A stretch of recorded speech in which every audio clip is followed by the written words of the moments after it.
श्री स्वामी समर्थ. मार्गशीर्ष महिन्याचा उद्या शेवटचा गुरुवार आहे आणि उद्या आपल्याला या मार्गशीर्ष गुरुवारच्या महालक्ष्मी व्रताचे उद्यापन करायचे आहे. उद्यापन करताना या काही सोप्या सोप्या गोष्टी आहेत, काही चुका आपण म्हणू शकतो की आपल्याकडून माहीत नसल्यामुळे होऊन जातात. तर उद्यापन करताना आपल्याला कुठल्या चुका टाळायच्या आहेत की जेणेकरून हे मार्गशीर्ष संपूर्ण महिन्याचं व्रत केल्याचं पुण्यफळ आपल्याला मिळेल.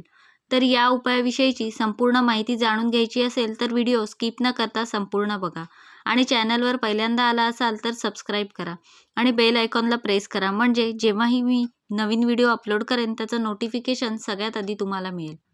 आणि उद्यापनामध्ये काही चुका होणार नाहीत. मार्गशीर्ष महिन्यातला शेवटचा हा गुरुवार आहे आणि आता माता लक्ष्मी व्रताची सांगता होणार आहे. उद्यापन म्हणजे आपण सांगता म्हणत असतो, तर ते उद्यापन कसं करायचं आहे. फक्त आता उद्यापन करताना काही चुका टाळायच्या आहेत. तर त्या चुका कुठल्या आहेत ते मी तुम्हाला सांगते.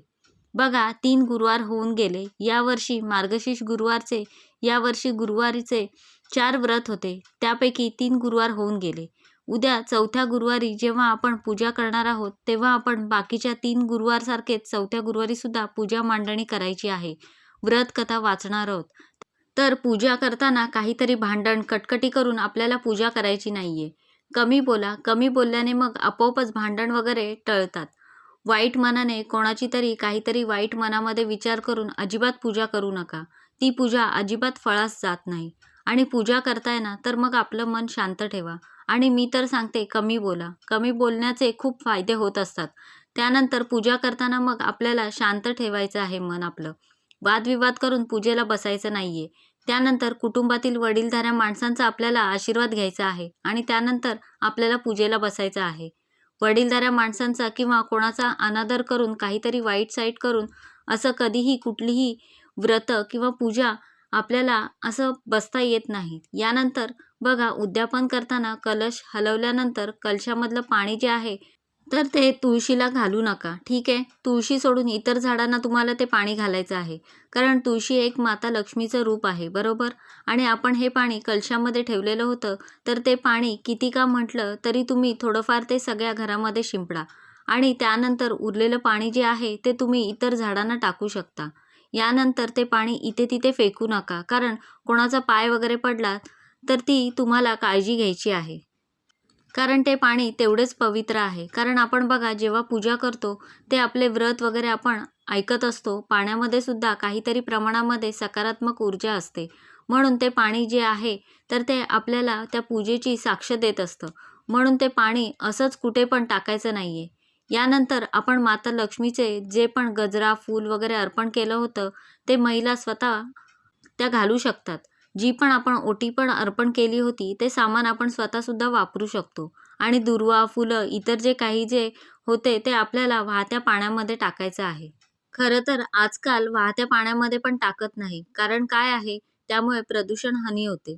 तर प्रत्येक शहरांमध्ये अशी एक सोय असते की जिथे बघा काहीतरी मोठं असं कुंड ठेवलेलं असतं किंवा काहीतरी एखादी गाडी असते, ज्यांच्याकडे आपण आपलं निर्माल्य देतो. तसं तुम्ही करू शकता. ज्या खाण्याच्या गोष्टी आहेत त्या आपल्याला खायच्या आहेत. सुपारी, नारळ वगैरे आहेत ते तुम्ही आहारात वापरू शकता. पण बघा, आहारात जर तुम्हाला वापरायचे नसतील, खायला वापरायचे नसतील तर तुम्ही पाण्यामध्ये वगैरे विसर्जित करा. उगाचच इथे-तिथे कुठेही टाकू नका. एखाद्या मंदिरात जाऊन तुम्हाला असं वाटलं तर प्रसाद म्हणून वाटलं तरीसुद्धा चालेल. आणि नारळ वगैरे तुम्ही जर वापरणार असाल तर त्याचा काहीतरी गोड पदार्थ करा. तिखट पदार्थांमध्ये, भाजीच्या वाटणामध्ये वगैरे अजिबात वापरू नका. खिरीमध्ये वगैरे वापरा. काहीतरी गोड पदार्थांमध्ये तुम्हाला ते वापरायचं आहे. ठीक आहे. त्यानंतर हळदी-कुंकू वगैरे आपण वापरलं आहे, तर ते तुम्ही देवांसाठी न वापरता आपण स्वतः वापरायचं आहे. स्वतःच्या कपाळी कुंकू लावतो त्यासाठी तुम्ही ते वापरू शकता. फक्त लक्षात ठेवा प्लीज, पूजेमधल्या कुठल्याही साहित्याचा अनादर होणार नाही याची आपल्याला काळजी घ्यायची आहे. हे खूप महत्त्वाचं आहे, कारण आपण अत्यंत मनोभावे ही पूजा करत असतो. पूजेला तितकंच महत्त्व आहे. त्यामुळे उद्यापनाच्या वेळेस काही चुका आपल्याकडून होणार नाही ना.